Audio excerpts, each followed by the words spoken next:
ஓம் சாந்தி. அனைத்து மகான் ஆத்மாக்களுக்கும் இனிய காலை வணக்கம்.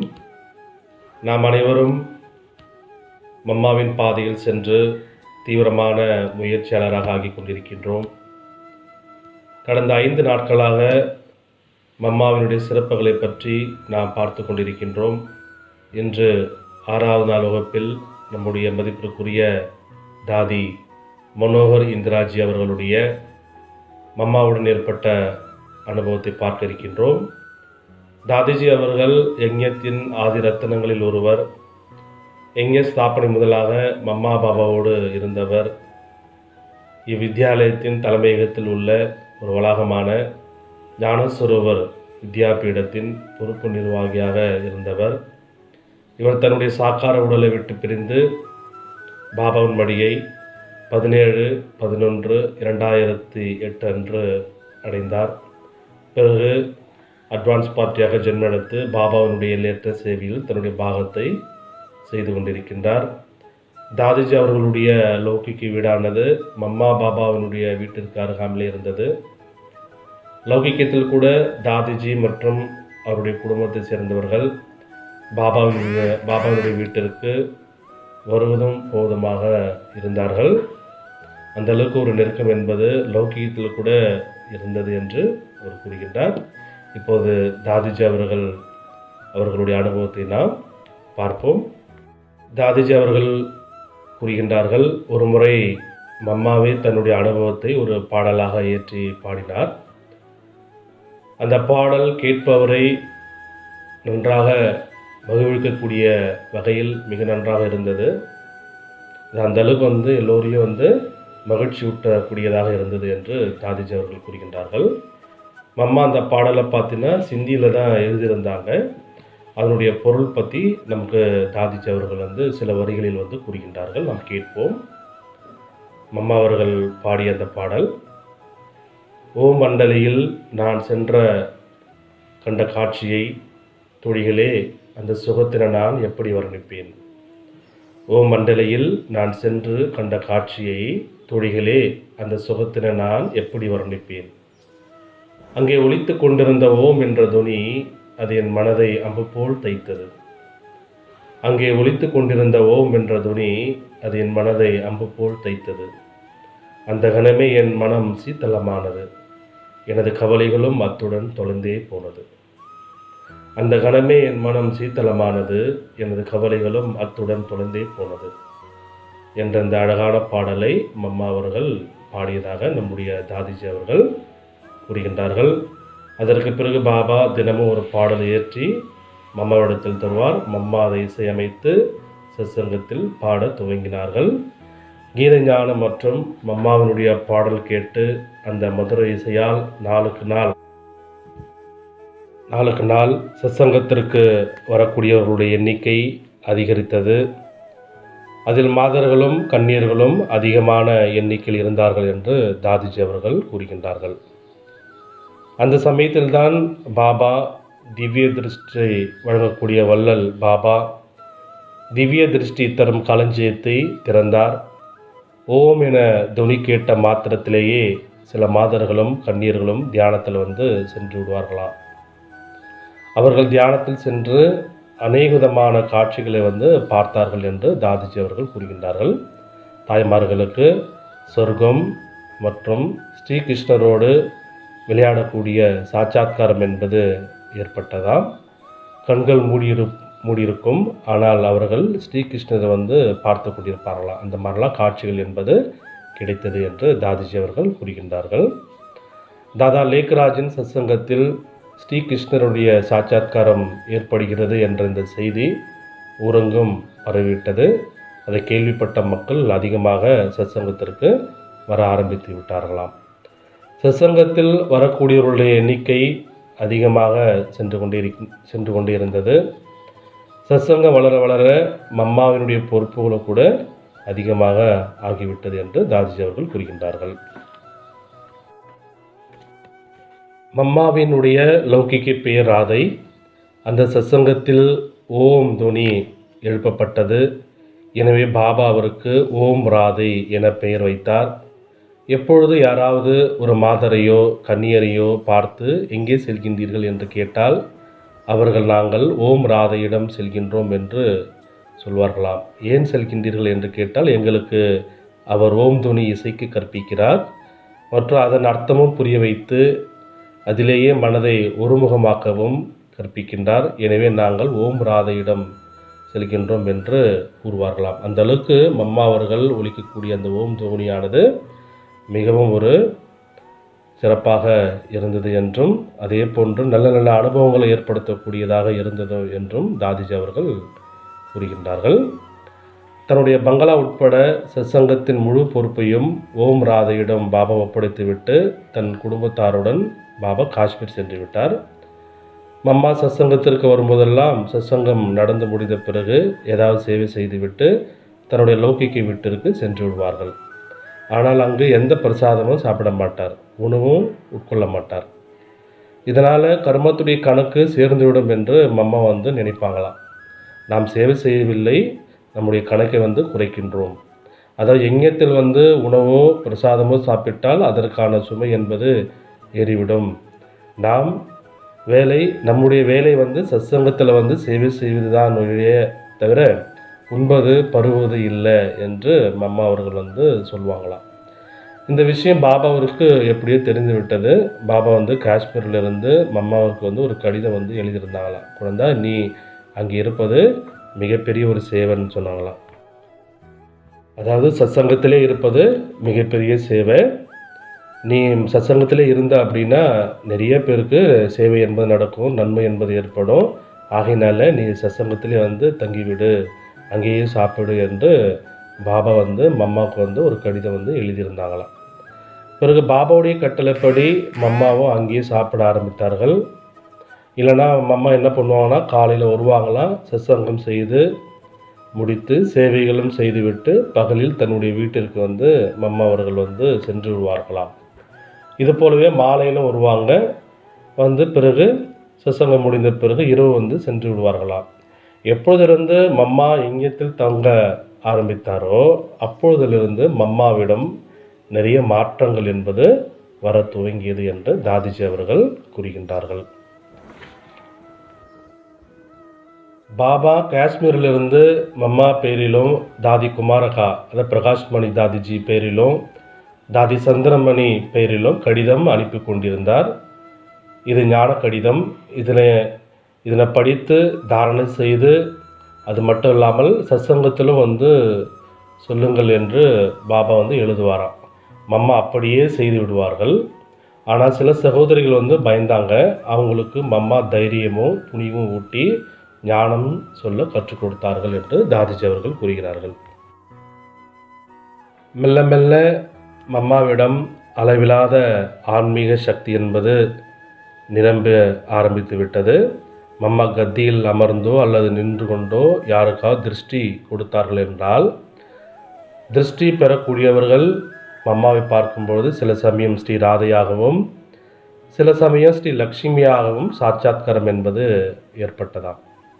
எப்படி ஆல்மைட்டி சர்வசக்திவான் பாபா பிரம்மா மூலமாக ஸ்ரீ கிருஷ்ணருடைய சாட்சாத்காரம் செய்வித்து எல்லோருக்கும் இவர்தான் நாளைய உலகத்தினுடைய ஸ்ரீ கிருஷ்ணர் அதாவது ஸ்ரீ நாராயணர் ஆவார் என்பதை தெளிவுபடுத்தினாரோ அதே போன்று ஓம் ராதை மூலமாக அனைவருக்கும் ஸ்ரீ ராதை ஸ்ரீ லக்ஷ்மியினுடைய சாட்சாத்காரம் செய்வித்து இவரே நாளைய உலகின் ஸ்ரீ ராதை அதாவது ஸ்ரீ லக்ஷ்மி ஆவார் என்பதை தெளிவுபடுத்தினார். போக போக சில நாட்களில் மம்மாவிடம் பாலனை செய்யக்கூடிய குணமும் வெளிப்படலாயிற்று என்று தாதிஜி அவர்கள் கூறுகின்றார்கள். சிந்துவில் வியாபாரிகள் வியாபாரத்திற்காக அயல்நாடு சென்றிருந்தனர். ஆண்கள் வெளிநாடு சென்றிருந்த அந்த சமயத்தில் வீட்டில் இருந்த தாய்மார்கள் தனிமையில் இருந்தாங்க. அப்படி தனிமையில் இருந்த காரணத்தினால சத்சங்கத்திற்கு அவர்கள் வர ஆரம்பித்தார்கள். சத்சங்கத்திற்கு வர வர அவர்கள் ஞானத்தை தாரணை செய்ய ஆரம்பித்தார்கள். அவர்களுடைய வாழ்க்கை என்பது எளிமையாகவும் சிக்கனமாகவும் மாறியது. அந்த தாய்மார்கள் தாங்கள் அணிந்திருந்த ஆபரணங்கள் எல்லாம் கலைந்து சாதாரண ரூபத்தில் இருந்தாங்க. பிறகு வெளிநாட்டிலிருந்து திரும்பி வந்த கணவன்மார்கள் அவர்களை பார்த்து தன்னுடைய மனைவிக்கு என்ன ஆயிற்று என்று ஆச்சரியமடைந்தார்கள். அவர்களுடைய காம இச்சையும் பூர்த்தியாகவில்லை. அந்த பெண்கள் சாந்தமாகவும் சற்று வித்தியாசமாகவும் காணப்பட்டார்கள். ஆகையினால் கணவன்மார்கள் தத்தம் மனைவிமார்களை அடித்து உதைத்தார்கள். அந்த சமயத்தில் அந்த இன்னலில் பந்தனத்தில் மாட்டிக்கொண்டிருந்த தாய்மார்களுக்கு மம்மா அவர்கள் ஞானத்தினாலும் இனிய வார்த்தைகளினாலும் பாலனை செய்து அவருக்குள் தைரியத்தை அதிகப்படுத்தி பிறகு சக்தி நிறைந்தவர்களாக மம்மா அவர்களை மாற்றினார்கள்.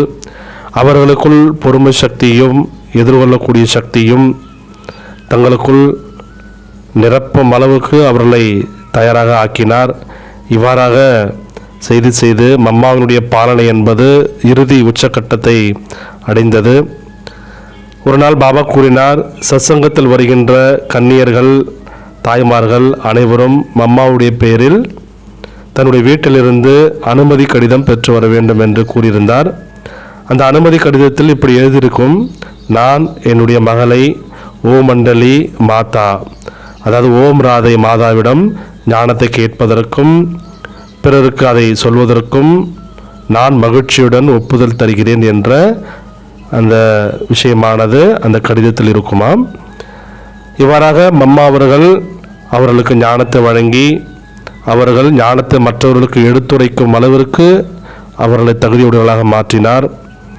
மம்மா அவர்கள் கன்னியர்கள் மாதர்களிடம் சக்தி நிரப்புவதில் மற்றும் ஊக்க உற்சாகத்தை அதிகப்படுத்துவதில் சாட்சாத் துர்கா தேவியாக விளங்கினார் என்று நம்முடைய தாதிஜி அவர்கள் கூறுகின்றார்கள்.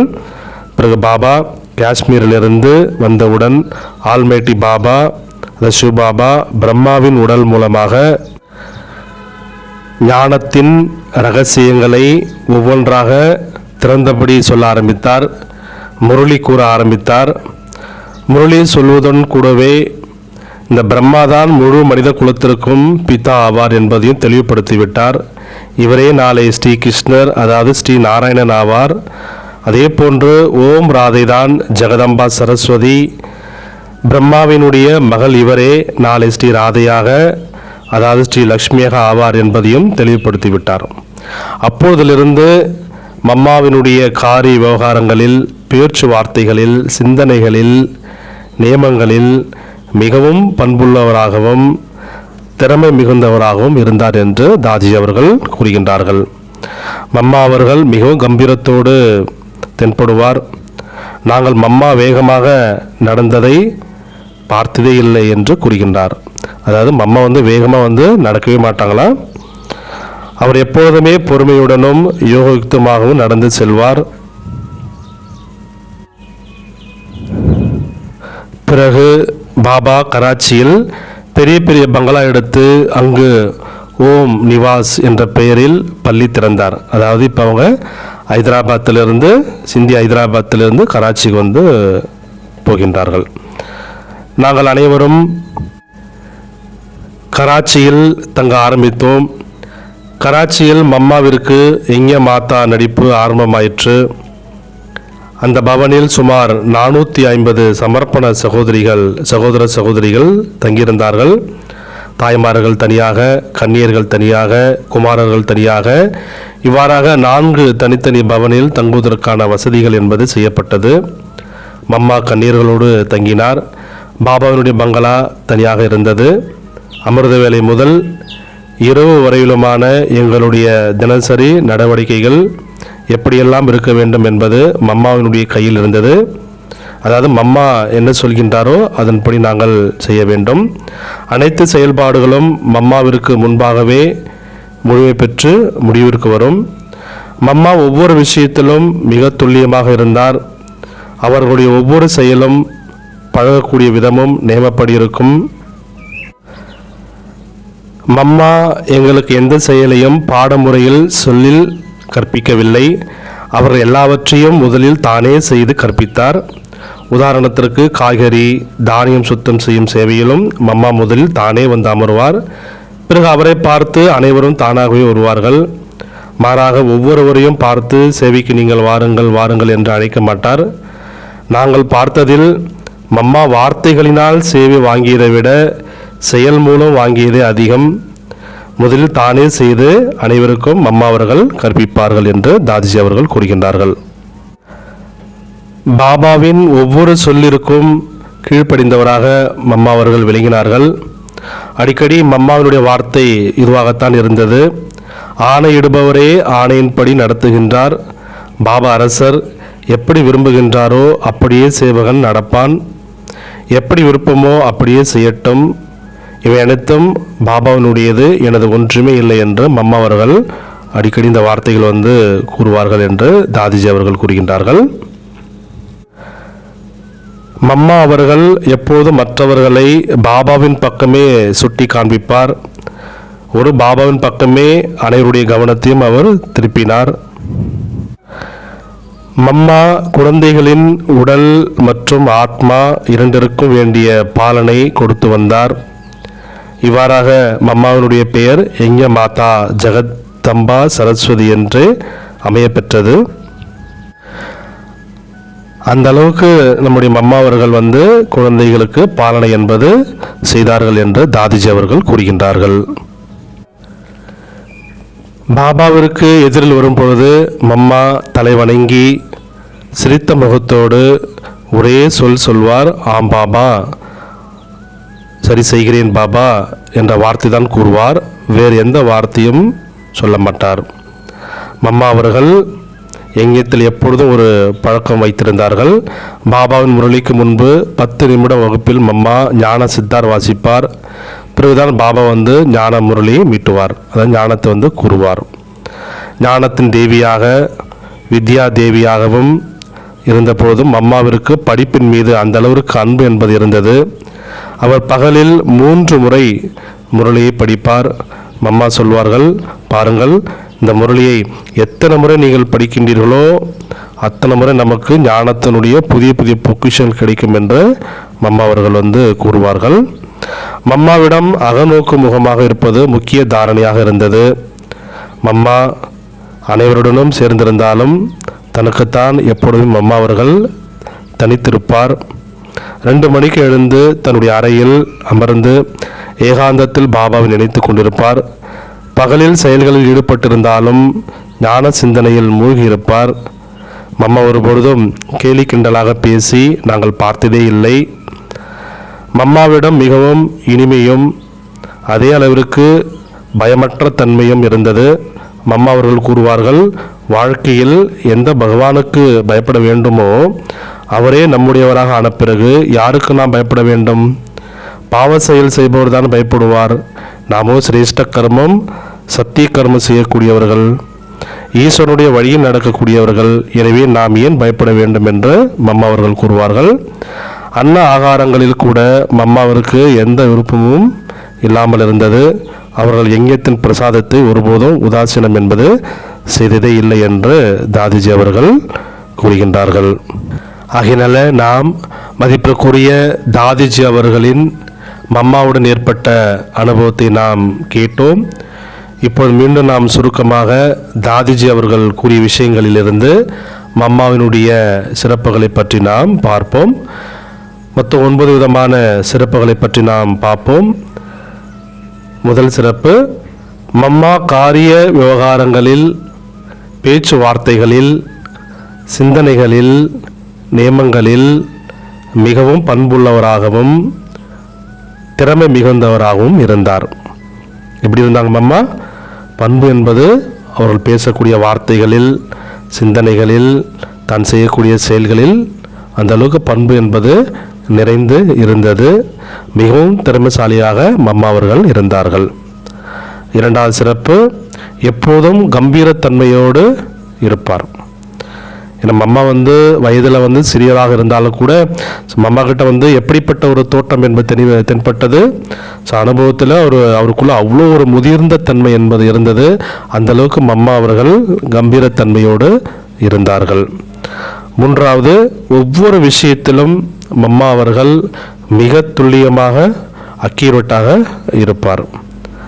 நான்காவது, எப்போதும் மற்றவர்களுக்கு பாபாவின் பக்கமே சுட்டி காண்பிப்பார். அனைவருடைய கவனத்தையும் ஒரு பாபாவின் பக்கமே அவர் தூண்டுதலை ஏற்படுத்துவார். அதாவது மம்மா அவர்கள் யாரையுமே என்ன பண்ணலை, தன் பக்கமாக அவர் கவர வைத்ததில்லை. ஒரு பாபாவின் மீது தான் எல்லோருடைய கவனம் செல்ல வேண்டும் என்ற விஷயத்தில் அவர்கள் முனைப்பாக இருந்தார்கள். 5வது, பகலில் 3 முறை மம்மா அவர்கள் முரளி படிப்பார். மம்மா சொல்வார்கள், முரளியை எத்தனை முறை படிப்போமோ அத்தனை முறை நமக்கு ஞானத்தினுடைய புதிய புதிய பொக்கிஷங்கள் கிடைக்கும் என்று மம்மா அவர்கள் கூறியதாக தாதிஜி அவர்கள் கூறியிருந்தார்கள். 6வதாக, மம்மா அனைவருடனும் சேர்ந்திருந்தாலும் தனக்குத்தானே தனித்திருந்தார். எப்பொழுதுமே அந்த ஏகாந்த நிலையை மம்மா அவர்கள் அனுபவித்து கொண்டிருந்தார்கள். தன்னை தனிப்பட்ட ஆன்மாவாக மம்மா அவர்கள் உணர்வார்கள் என்று தாதிஜி அவர்கள் கூறியிருந்தார்கள். 7வதாக, மம்மா அவர்கள் 2 மணிக்கு எழுந்து ஏகாந்தத்தில் பாபாவை நினைத்து கொண்டிருப்பார். பகலில் செயல்களில் ஈடுபட்டிருந்தாலும் ஞான சிந்தனையில் மூழ்கியிருப்பார். 8வது, ஒருபொழுதும் மம்மா அவர்கள் கேலி கிண்டலாக பேசுவது என்பது இல்லாமல் இருந்தது. அதுபோன்ற கேலி கிண்டலாக மம்மா அவர்கள் ஒருபோதும் பேசியது இல்லை. 9வதாக, ஒரு வீட்டில் ஒரு தாய் தன்னுடைய குழந்தைகளின் அனைத்து விஷயங்களிலும் கவனம் வைப்பது போலவே மம்மாவும் யங்கத்தின் உறுப்பினர்களின் செயல்முறை, அவர்களின் உடல் ரீதியான, மனோரீதியான, குடும்ப வாழ்க்கை மற்றும் ஆத்மீக வாழ்க்கையின் முன்னேற்றத்திற்காக ஒவ்வொரு விஷயத்திலும் கவனம் என்பது செலுத்தி வந்தார். மம்மா யங்கத்தின் ஒவ்வொருவருடைய உள்ளத்திலும் இடம் பிடித்திருந்தார். இதெல்லாம் இன்று நாம் மதிப்பிற்குரிய தாதிஜி மூலமாக நாம் கேட்ட விஷயங்கள். ஆகினால மம்மாவுடைய சிறப்புகளை நாம் இப்போது கேள்விப்பட்டோம், தெரிந்து கொண்டோம். இதை நாமும் நம்முடைய வாழ்க்கையில் கடைபிடித்து மம்மா சமானமாக ஆகுவோமாக. மீண்டும் நாம் அடுத்த வகுப்பில் சந்திக்கலாம். நன்றி. ஓம் சாந்தி.